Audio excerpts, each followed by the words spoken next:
Hello friends, welcome to Gargi education.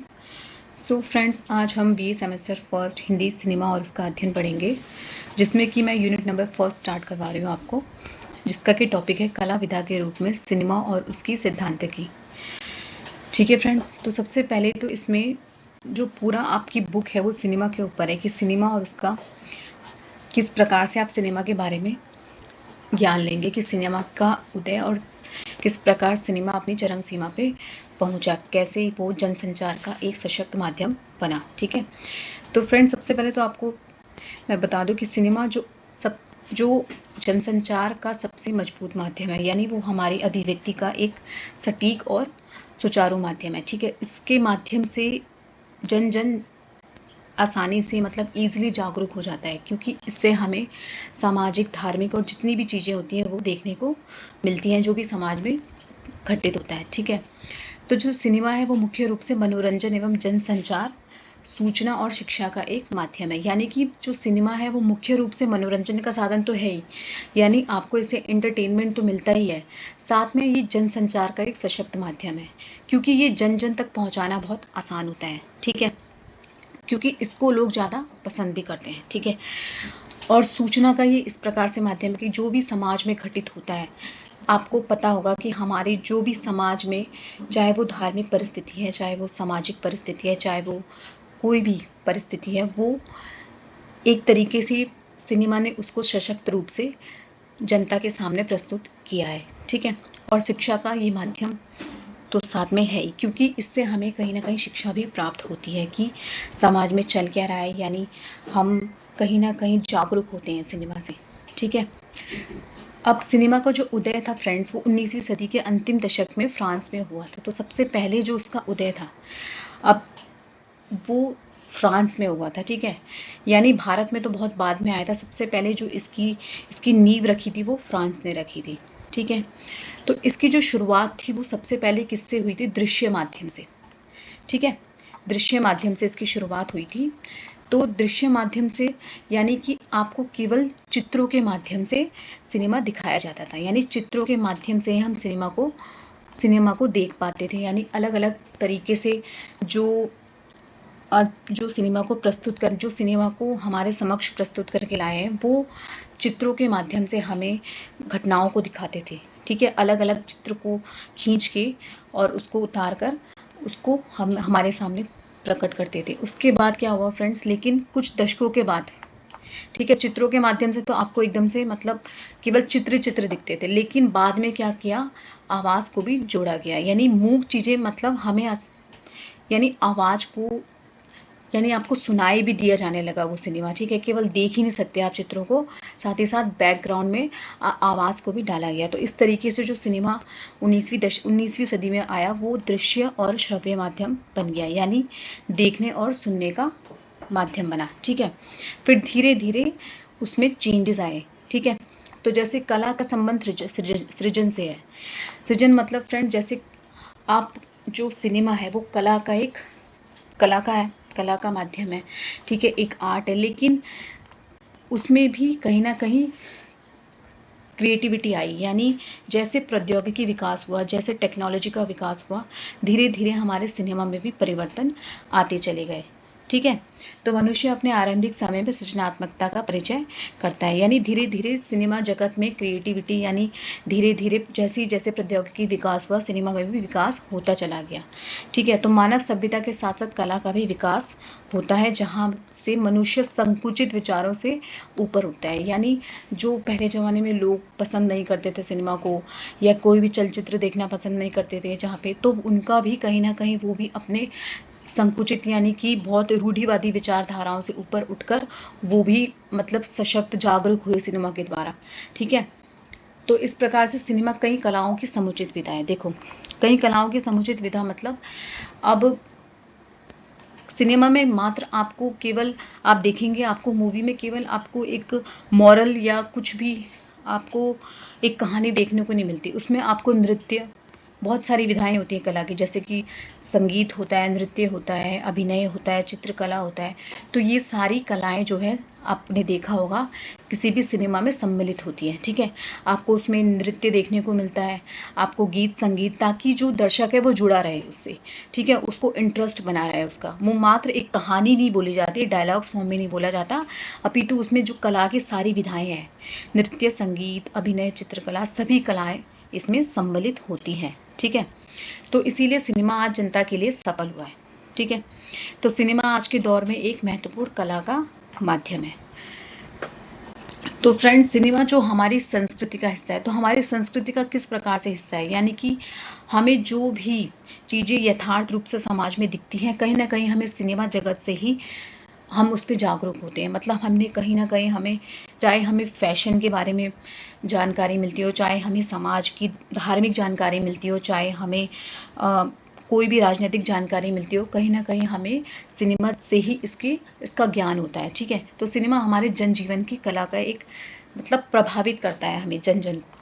ठीक है, तो अब फ्रेंड्स, जो सिनेमा है वो केवल ये नहीं कि वो केवल व्यावसायिक फिल्में बनाता है, वो अव्यावसायिक दोनों ही प्रकार की फिल्में बनाता है। ठीक है, तो सिनेमा में आरंभ से ही व्यावसायिक और अव्यावसायिक फिल्में बनती रही। अब व्यावसायिक का मतलब फ्रेंड्स होता है, अब आगे की टॉपिक में भी आप पढ़ेंगे कि जो सिनेमा है वो दो प्रकार से बने हैं, एक तो व्यावसायिक और अव्यावसायिक। ठीक है, तो इसको डीप में ना जाके मैं आपको थोड़ा सा समझा देती हूँ, बाद में आपको ये टॉपिक में बहुत डिटेल में पढ़ाऊंगी। ठीक है, तो जो व्यावसायिक जो मूवीज़ होती थी, वो उनमें जैसे जो डायरेक्टर होता था वो केवल यथार्थ रूप नहीं दिखाता था, वो उसमें कुछ फॉर्मूला मूवी जैसे कॉमेडी, ड्रामा और एक्शन अपनी तरफ से जोड़ के या कुछ भी, ताकि दर्शक को इंटरेस्ट बना रहे मूवी में। ठीक है, उसको और दिलचस्पी हुई। ठीक है, और अव्यावसायिक मूवीज़ वो होती हैं, फिल्में वो होती थी जिसमें समाज के यथार्थ रूप को ही प्रदर्शित किया जाता था। ठीक है, जनता के समक्ष।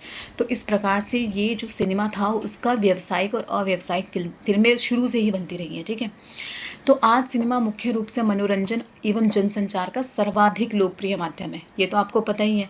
ठीक है, आप सभी जो फ्रेंड्स, आपको पता होगा, आप कहीं ना कहीं आप नेटफ्लिक्स पे और आप यूट्यूब पे कहीं ना कहीं आप मूवीज़ के इतने मतलब एडिक्टेड है कि आप देखते रहते हैं उनको, आपको अच्छी लगती है फिल्में, किसी को व्यावसायिक अच्छी लगती है, किसी को अव्यावसायिक। तो कहीं ना कहीं ये हमारा मनोरंजन का एक सर्वाधिक लोकप्रिय माध्यम है। ठीक है, चाहे बच्चों की कार्टून फिल्में हो, बच्चों को भी अच्छा लगता है फिल्में देखना, या बूढ़ों की धार्मिक फिल्में हो, तो कहीं ना कहीं ये जन जन में सर्वाधिक लोकप्रिय है। ठीक है, तो समाज में एक कहावत है कि चित्र हजारों शब्दों से अधिक प्रभावशाली होता है ना।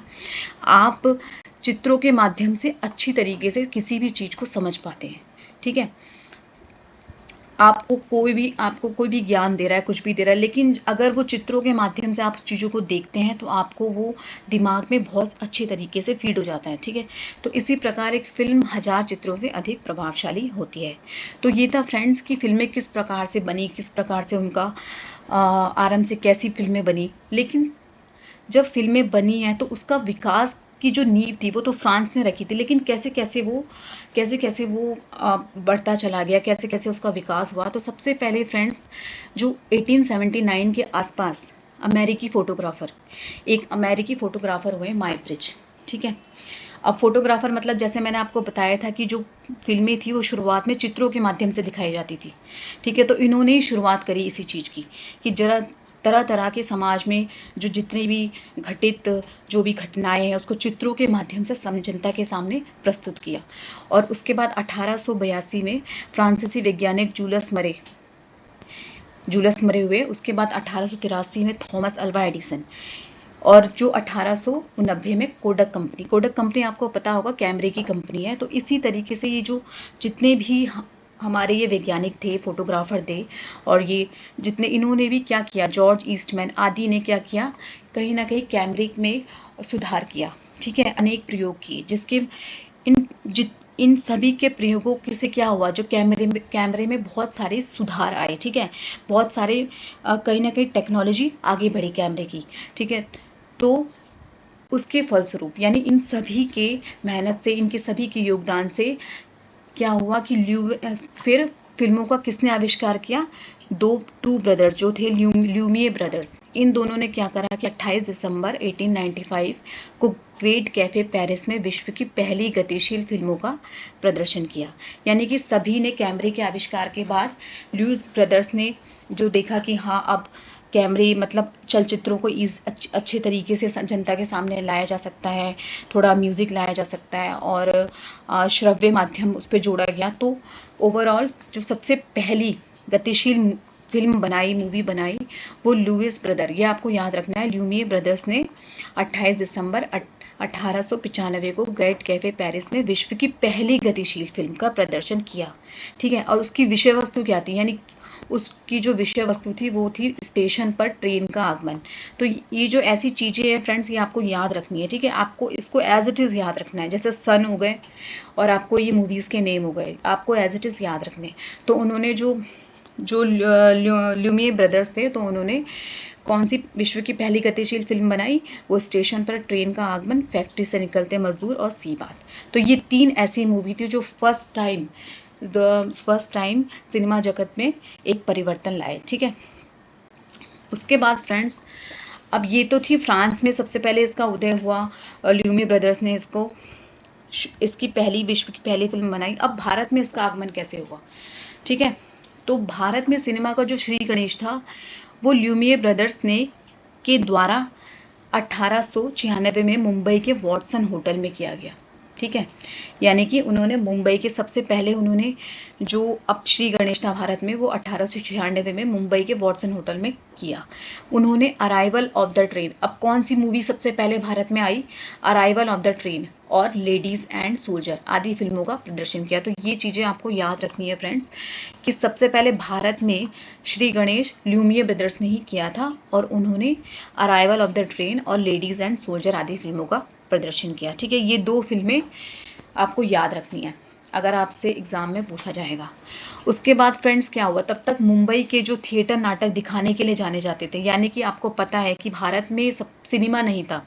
ठीक है, कोई भी जैसे फिल्में नहीं थी, वहाँ रंगमंच पे नाटक खेले जाते थे, यानी जो किरदार होते थे जैसे लाइव दिखाया जाता था आपको, यानी आप लाइव देखते थे। आप रंगमंच पे कोई भी कलाकार थे वो प्रस्तुत करते थे, अपना नृत्य प्रस्तुत करते थे, अपने डायलॉग्स फॉर्म में आप नाटक दिखाए जाते थे। लेकिन फिर क्या हुआ कि नाटक वाले जो थिएटर, उन्होंने थिएटर देना बंद कर दिया। यानी उनको फिर क्या हो गया? थिएटर किराए पर देना किसको शुरू कर दिया? जहाँ पे मतलब विदेशी लोगों को, यानी जो ल्यूमिये ब्रदर्स थे जिन्होंने फिल्में लाए, उनको देना शुरू कर दिया फिर, जबकि अभी भारत में फिल्में बनना शुरू भी नहीं हुई। तो इस प्रकार से धीरे धीरे भारत में भी इसका कहीं ना कहीं नींव श्री गणेश होने लग गया, यानी भारत में इसकी शुरुआत होने लगी धीरे धीरे। तो भारत में पहली जो फीचर फिल्म बनी उसके बाद, ठीक है, तो भारत की जो पहली फीचर जो भारत के डायरेक्टर्स ने बनाई थी, जो इंडियन डायरेक्टर्स ने बनाई थी, तो भारत में जो पहली फीचर फिल्म थी वो 1912 में आई थी।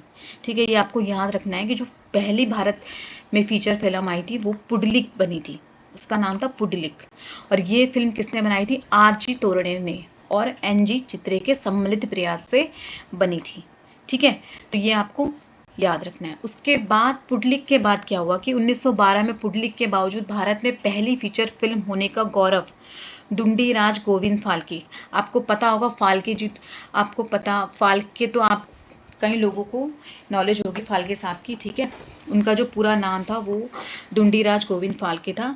आपने देखा होगा कि फिल्म जगत में कोई भी अवार्ड मिलता है, फाल्के पुरस्कार से सम्मानित किया जाता है उसको, तो ये इन्हीं के नाम से पुरस्कार, ये बहुत बड़े डायरेक्टर और बहुत बड़े मतलब एक कहानीकार भी थे, फिल्म बनाने मेकर भी थे बहुत बड़े, तो इन्हीं के नाम से पुरस्कार भी दिए जाते हैं। ठीक है, तो जो भारत में पुंडलिक मूवी के बावजूद क्या हुआ था कि ढूंढीराज गोविंद फाल्के जी ने जो राजा हरिश्चंद्र मूवी थी उसी को गौरव प्राप्त है, यानी कि पहला जो फिल्म मानी जाती थी वो राजा हरिश्चंद्र को ही भारत की पहली फीचर फिल्म मानी जाती थी। ठीक है, तो उनका नाम था राजा हरिश्चंद्र, फिल्म का मूवी का नाम। फिर 1913 को प्राप्त है क्योंकि इसमें प्रारंभिक प्रवृत्ति देखने को मिलती है। ठीक है, फिर भारत में मूक फिल्मों का सिलसिला ढूंढीराज गोविंद फाल्के से शुरू होकर सन 1931 तक चलता रहा। यानी कैसे कैसे, यानी कि सन 1912 से लेकर 31 तक इसी तरीके से जो भारत में मूवीज़ का जो सिलसिला चलता रहा। और भारत में जो पहली बोलती फिल्म थी, यानी पहले जो फिल्म आती थी वो तुम्हें केवल हाव भाव भंगिमाओं से आपको देखने को मिलती थी, उसमें कुछ आवाज़ नहीं होती थी। ठीक है, कहीं ना कहीं भारत में प्रौद्योगिकी विकास था वो बहुत लेट में आया था कहीं ना कहीं। तो टेक्नोलॉजी जैसे जैसे बढ़ती रही तो जो पहली भारत में बोलती फिल्म आई, आपको ये भी ध्यान रखना है कि जो भारत की पहली फिल्म बनी थी वो राजा हरीशचंद्र को दिया गया उसका दर्जा। लेकिन जो भारत में पहली अवाक सवाक फिल्म बनी है, जो बोलती फिल्म बनी है, वो कौन सी है? आलम आरा। ठीक है, इसमें आवाज़ को भी जोड़ा गया। ठीक है, जो सन 1931 में बनी थी। ठीक है फ्रेंड, तो इस तरीके से भारत में सिनेमा का श्री गणेश होता चला गया। तो फ्रेंड्स, उसके बाद आपको पता होगा कि 5वीं दशक के आसपास अब धीरे धीरे सिनेमा अपनी चरम सीमा पर पहुंचता गया। अब तो अब कहीं ना, अब नृत्य, उसमें नृत्य, संगीत और कला, जो जितनी भी उसकी विधाएं थी कला की, वो उसमें आती रही। ठीक है, तो 5वें दशक के आसपास दिलीप कुमार, ये आपको पता ही होंगे, ये नेम जो पुराने जो हम कलाकार थे इनके नेम तो आपको पता ही होंगे कि दिलीप कुमार, राजकुमार, देवानंद, सुनील दत्त, बलराज साहनी, गुरुदत्त, अभिनेताओं सहित मीना कुमारी, जितने भी अभिनेताएं अभिनेत्रियां थी, मीना कुमारी, नूतन, नरगिस, तो ये सब इन अभिनेत्रियों ने अपनी धाक जमाई 5वें दशक में।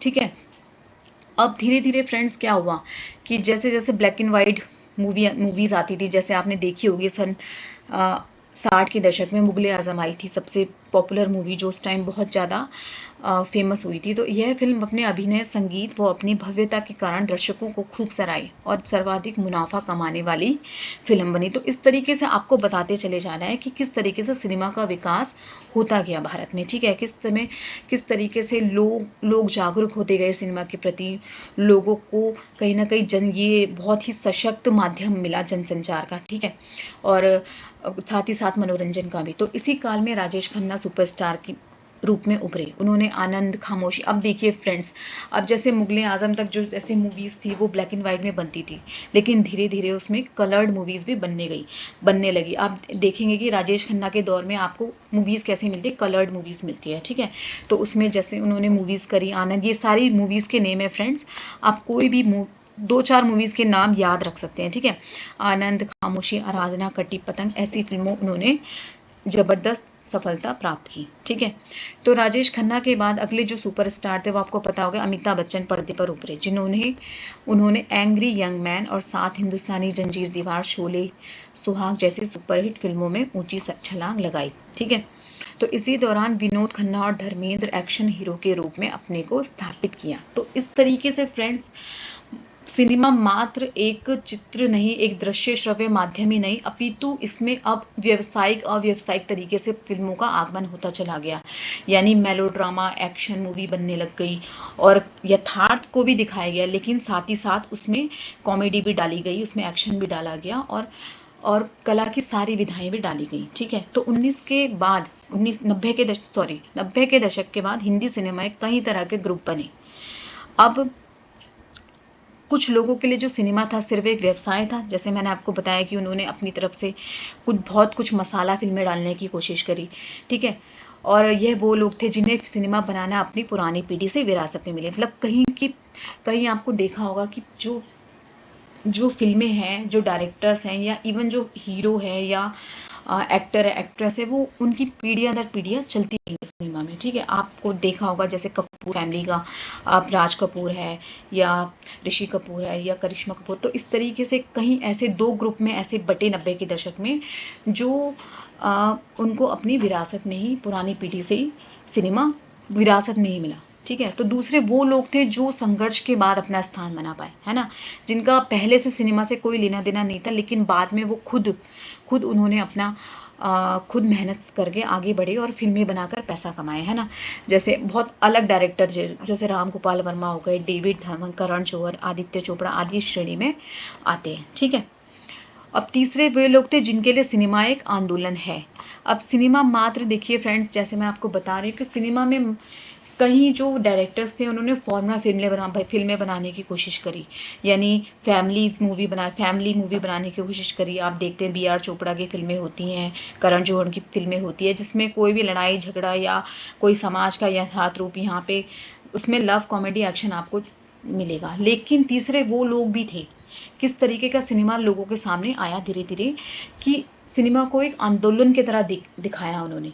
ठीक है, जैसे आपने हिंदी में जितनी भी जैसे उपन्यास, नाटक और कहानी संस्मरण, इन चीज़ों को भी सिनेमा का एक अभिन्न हिस्सा, अभिन्न अंग माना गया। मतलब इन जो उपन्यास को भी सिनेमा में उतारा गया। जितने हम उपन्यास पढ़ के नहीं समझते, लेकिन किस तरीके से सिनेमा ने उसको भी, कहानी को भी एक सशक्त रूप दिया। ठीक है, जन जन तक पहुंचाया। आपने देखा हो गोदान मूवी, आपने देखी हुई है। गोदान को किस तरीके से डायरेक्टर्स ने यथार्थ रूप में दिखाया है सारे करेक्टर्स को। तो इस तरीके से उपन्यास को दिखाया गया, कहानी, नाटक, संस्मरण आदि को भी सिनेमा ने एक सशक्त अभिव्यक्ति का माध्यम बनाया। तो वह सिनेमा समाज को बदलना चाहता है। ठीक है, अब कुछ ऐसे लोग थे जैसे उनके लिए आंदोलन है, तो ये डायरेक्टर्स हो गए। जैसे आपको पता होगा, आपने अनुराग कश्यप की मूवीज़ देखी होंगी, जिसमें आपको ज़्यादा मेलोड्रामा देखने को नहीं मिला, आपको मिलेगा। आपको इसमें समाज का यथार्थ रूप, मतलब एक ऐसा समाज भी दिखाया जाता है जो बहुत ही विभत्स रूप से दिखाया जाता है, जो थोड़ा सा गरीब तबके का, या आपको थोड़ा मतलब यथार्थ रूप दिखाया जाएगा कहीं ना कहीं। और दिवाकर बनर्जी, अनुराग बसु ऐसे लोग थे जिन्होंने फिल्म सिनेमा को एक आंदोलन के रूप में समझा। ठीक है, तो ये आपके लिए एक नई तरीके से सिनेमा को आपके सामने लाए हैं। ठीक है, तो इन लोगों ने क्या करा, ऐसे लोगों ने क्या करा कि सिनेमा को ग्लोबल से लोकल बनाया। ठीक है, लोकल बनाने के बाद भी इनको जो ख्याति थी वो ग्लोबल में मिली। यानी ये ऐसी कहानियां लेके आए कि ये इतने पॉपुलर हो गए। ठीक है, लोगों ने इनको पसंद किया।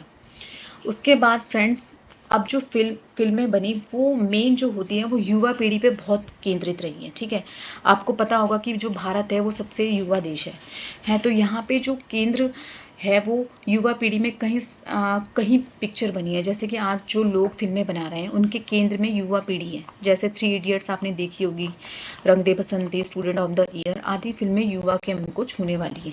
ठीक है, आपने देखा होगा इसमें किस प्रकार से ये इतनी फेमस हुई है सारी। रंग दे बसंती आपने देखी होगी। तो ये सारी जो है युवा सिनेमा है पूरा। ठीक है, इन सारे फिल्मों में किसको केंद्र में रखा गया, युवाओं को केंद्र में रखा गया है। एक क्रांतिकारी तरीके से दिखाया गया है युवाओं को, एक मतलब एक यथार्थ रूप से दिखाया गया है। तो भारत में सबसे ज़्यादा जो युवा आबादी है, एवं साल में सबसे ज़्यादा फिल्में युवाओं पर बनाई जाती है। इसलिए बनाई जाती है फ्रेंड्स क्योंकि ये बहुत चलती भी है अब। ठीक है, तो इस तरीके से भारत में धीरे धीरे सिनेमा का जो श्री गणेशी ने युवा अपितु सिनेमा ने व्यावसायिक और अव्यावसायिक तरीके से मूवीज़ बनाई, कलाओं की सारी विधाएं डाली, और कहीं ना कहीं अब जो बॉलीवुड है वो बहुत ही पॉपुलर हो चुका है।